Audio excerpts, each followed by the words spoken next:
Mon nom est Pascal Lachance et je suis enseignant en arpentage-topographie au Centre de formation professionnelle de Neuchâtel. J'ai étudié ici de 2000 à 2002. Après avoir obtenu mon diplôme, j'ai eu la chance de travailler pour une compagnie offrant des services d'arpentage dans la grande région de Québec. J'ai fait de nombreux chantiers de construction. J'ai participé à beaucoup de levées techniques, fait de nombreux levées topographiques et j'ai fait beaucoup de mises en plan assistées par ordinateur. En arpentage, on a principalement deux domaines. Il y a tout d'abord le foncier. Ça, c'est les arpenteurs géomètres. Ce sont eux qui vont procéder à la division de l'eau pour procéder à la création de développement résidentiel. Vous allez notamment poser des bornes, diviser des lots ou encore en regrouper. Par exemple, si vous voulez vendre une maison, ça va vous prendre un certificat de localisation. C'est un arpenteur comme nous qui allons se présenter sur le terrain avec l'aide d'une station totale pour collecter de l'information quant à la position de la bâtisse, celle de la remise, du garage, les différentes positions au niveau des bornes, les clôtures, bref, toutes les marques d'occupation. L'objectif est d'avoir le plus de données possible afin de faire le meilleur plan possible.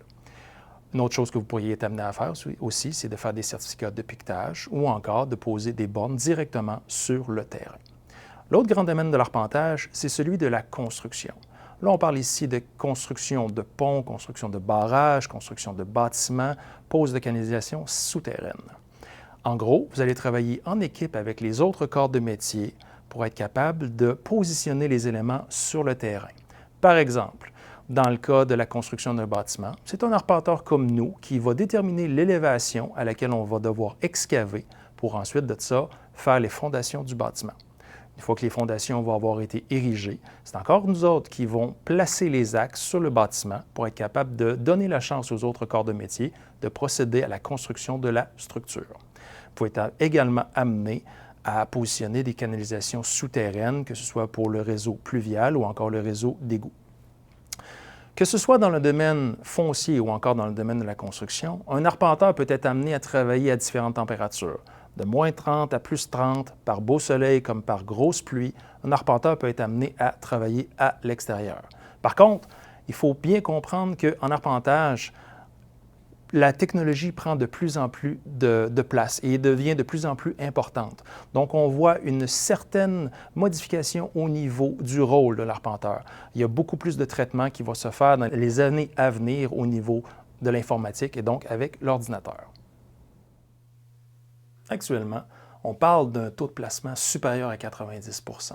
Et avec l'ensemble des travaux qui auront cours dans la région de Québec et dans la province, on est convaincu que les perspectives d'emploi vont être encore bonnes pendant plusieurs années. Dans le domaine foncier, on parle généralement d'une semaine de travail allant de 35 à 50 heures, tout dépendant de la période de l'année, l'été étant la période forte. Pour un salaire de départ entre 15 et 20 $ de l'heure, et avec un arpenteur qui a quelques années d'expérience, ça peut facilement aller jusqu'à 25 $ de l'heure. Dans le domaine de la construction, on parle de semaines de travail variant entre 45 à 60 heures, tout dépendant de la charge de travail, et il faut être appelé à être un peu plus mobile dans le domaine de la construction.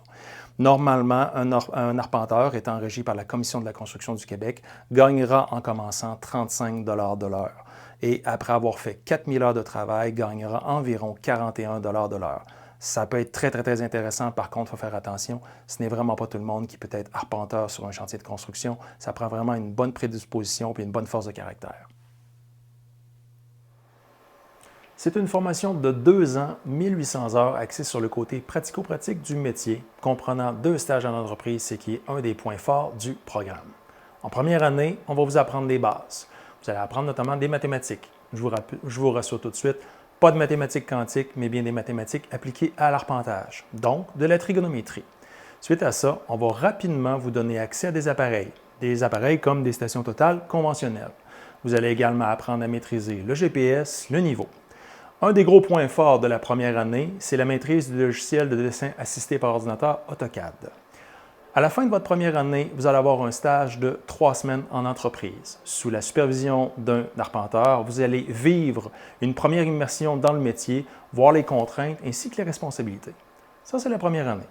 En seconde année, on va plus loin. Maintenant que vous avez les bases, on va vous apprendre d'autres logiciels, des logiciels comme Pix 4D, 3D Reshaper ou encore Civil 3D. Vous allez notamment apprendre à modéliser des surfaces en 3D. Vous allez apprendre à créer des routes, créer des corridors ou encore faire des certificats de localisation, poser des canalisations souterraines et vous allez également vivre une journée de speed dating professionnel en compagnie de nombreux employeurs de la région de Québec. À la fin de votre deuxième année, vous allez avoir un stage de 4 semaines, toujours en entreprise et toujours sous la supervision d'un arpenteur. Cette fois-ci, vous allez pleinement participer aux opérations quotidiennes de l'arpenteur et il y a de fortes chances que vous ayez un métier à la fin de votre stage. À raison de 6 heures par jour du lundi au vendredi du mois d'août au mois de mai, la formation est très exigeante, mais aussi très stimulante. À la fin, vous serez bien formé et vous allez pouvoir triper dans votre métier.